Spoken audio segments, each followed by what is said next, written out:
Welcome back from intermission, kids. I hope you have one of these. Well, unless you're an alcoholic, then don't drink. You can have the Diet 7 Up. And let's be honest, you could smush up an orange and a maraschino cherry and pour some Diet 7 Up in there, and you'd have a hell of a non-alcoholic drink.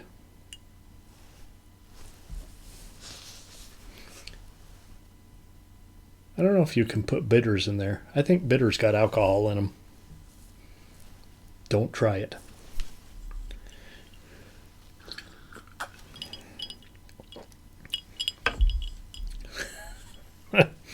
I think I just spilled drink on my clown suit. Okay, we're back. And I lied to you. This movie's not from 1985. It's from 1984. The year I graduated from high school.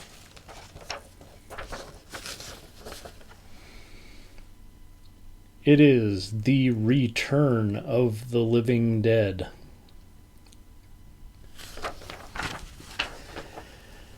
They're back from the grave and ready to party.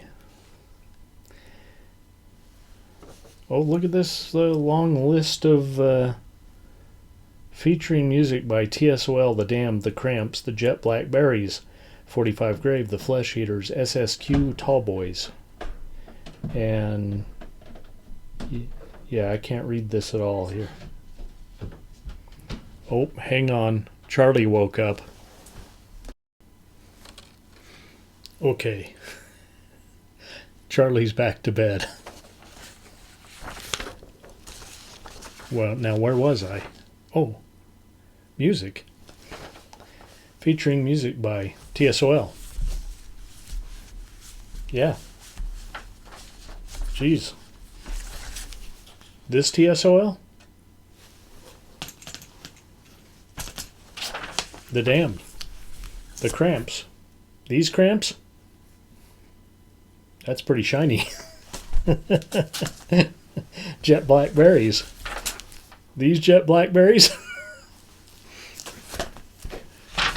45 Grave. I told you. Do you want to party? It's party time. The Flesh Eaters. And SSQ and the Tallboys, I'm sure, are on this. So this is kind of like my high school soundtrack. Uh-oh. I just sent Monkey to his grave. Let's put those over there. Yeah, those are actual records, by the way, for you young kids. Oh, wait, you young kids know what records are. You just call them vinyls, and you're like buying them again. More than you're buying CDs.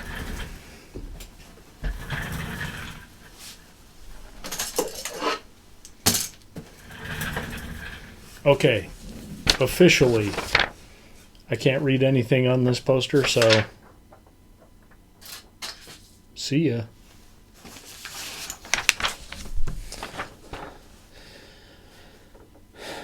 I know some of the people in this movie. I also follow them on Twitter.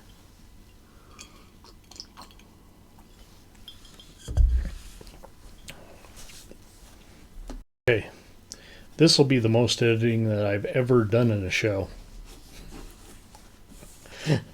Tom Matthews, James Karen, Don Calfa, Brian Peck, Linnea Quigley. Linnea? I hope I'm saying that right. And Jewel Shepard.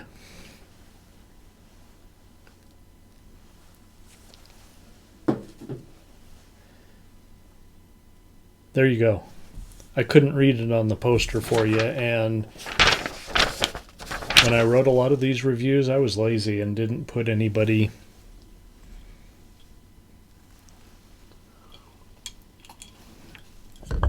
Okay, it's also hot down here tonight.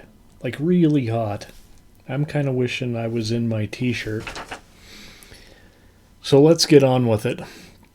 Return of the Living Dead. The Return of the Living Dead. 1984. Cinema 84. A Greenberg Brothers partnership. I don't know what that means, but okay. Directed by the Dan O'Bannon. Okay, here we go. Punk rocker Freddy takes a job at a macabre medical supply company where his co-worker, older guy named Frank, older guy like my age, is training him on how to pack skeletons. That'd be skeletons for medical school. In an attempt to rattle the macho teen, Frank decides to show him a secret. One hidden in the basement for decades. See, there was this experiment back when Frank was in the army, and it brought dead bodies back to life. I like where this is going. There in the basement lie several drums with kind of glass lids. Yeah, hermetically sealed otherwise. But what's inside this drum? Let's wipe off the glass. Why, it's hideous mummified remains. Except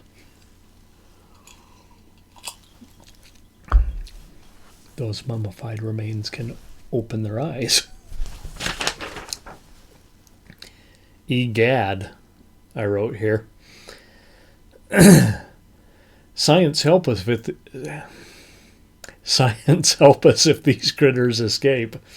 But old Frank is so confident in the Army Corps of Engineers that he whacks the side of the barrel with his fist. These drums, nothing's getting out of there. Yeah, sure as Shinola, the barrel springs a leak.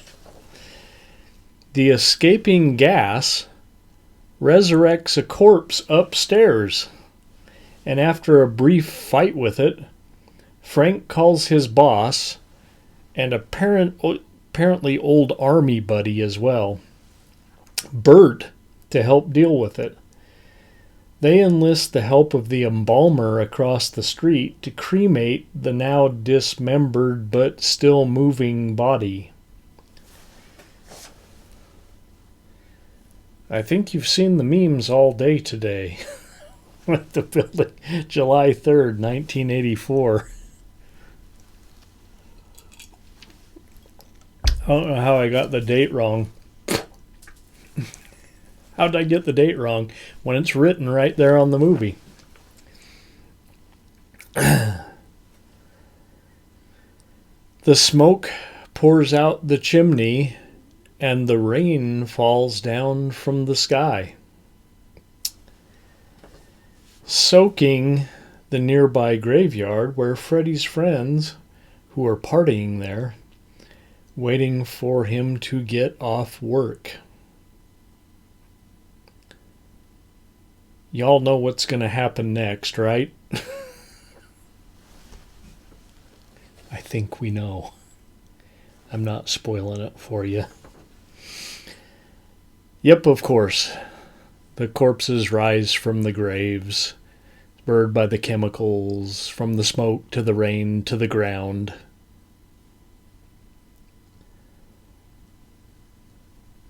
The zombies emerge from the grave, hungry for brains and hard to kill. Some folks they are eaten.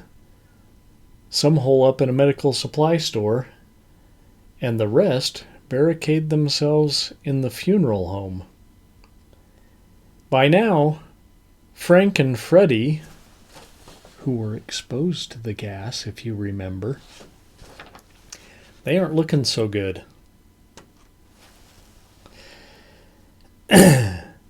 And every paramedic or cop that shows up at the scene is promptly eaten by the horde of zombies. Finally, Bert decides to call the phone number printed on the barrel. And help is on the way.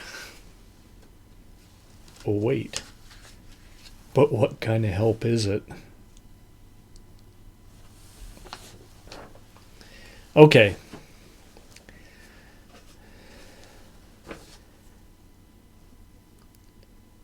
Just as Romero's series was kind of,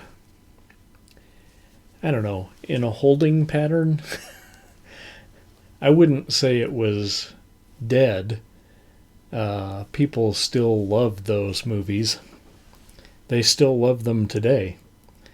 But while we are on hold with George Romero zombie movies, Dan O'Bannon breathed life once again into the brain-eating zombie and gave them more spunk than their predecessors. Throwing in a little punk rock edge didn't hurt either. It's like Penelope Spheeris's Suburbia meets Night of the Living Dead. Except, I'm going to be honest here. These are better actors than were in Suburbia. Penelope Spheeris went for that authenticity by hiring real punk rockers from the LA scene rather than actors. Okay, these were actors.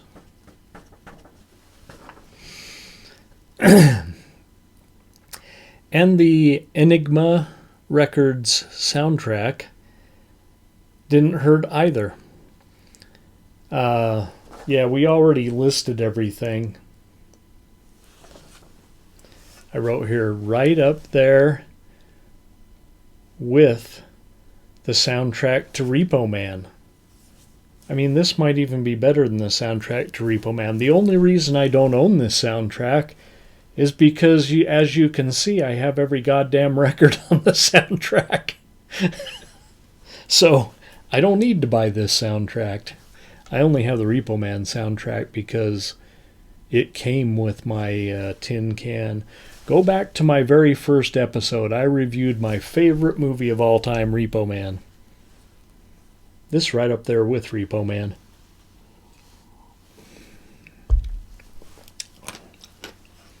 This is the Living Dead sequel. The Living Dead sequel.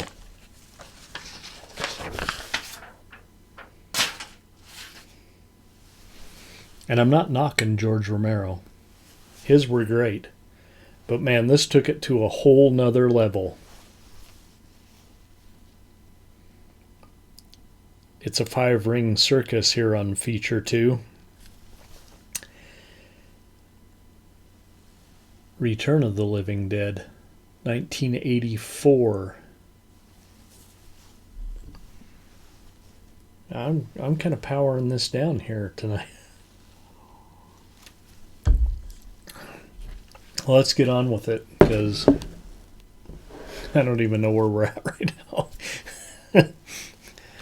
But it's hot down here, and I need to get naked. You might be wondering, do I wash my makeup off? I don't know. Depends on how drunk I get before I go to bed.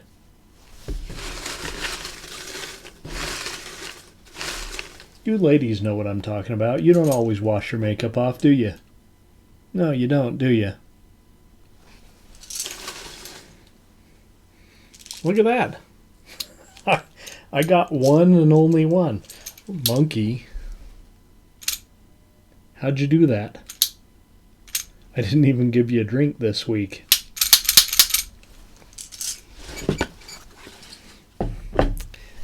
Well, what Monkey says goes. So,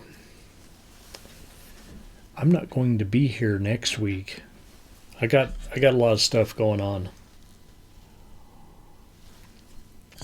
And if stuff cancels, that's fine. Maybe I'll do the show. Or maybe I'll watch more movies for the bucket.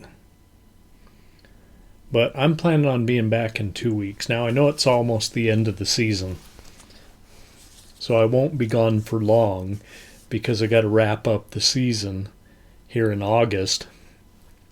And we'll be back for season 4. Y'all help me come up with a title for season 4. Season 3 was pretty easy. Idiotic, but easy.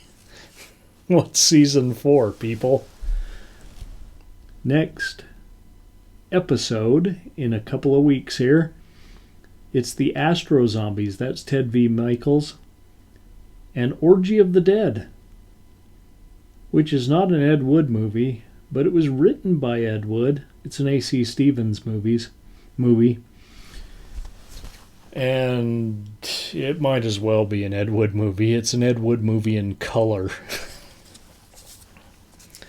Oh, by the way, my friend Coop, I mentioned Clarence Cooper last week. One of my biggest fans. And I'm one of his biggest fans, to be honest. I love his TikTok videos. He sent me a link to Necromania. So I'm going to watch Necromania, and I'm going to search out and find me a link to some other later on 70s kind of Ed Wood porno horror. And we're going to get that in the bucket to go with Devil and Miss Jones and Behind the Green Door and Deep Throat and whatever else I got in there. I said 70s porn. I meant it. Okay. I'll be back in a couple of weeks with the Astro Zombies and Orgy of the Dead, which is not a porno. Criswell's in it, for Christ's sake. I'm not going to say that. For fuck's sake. Good night, kids.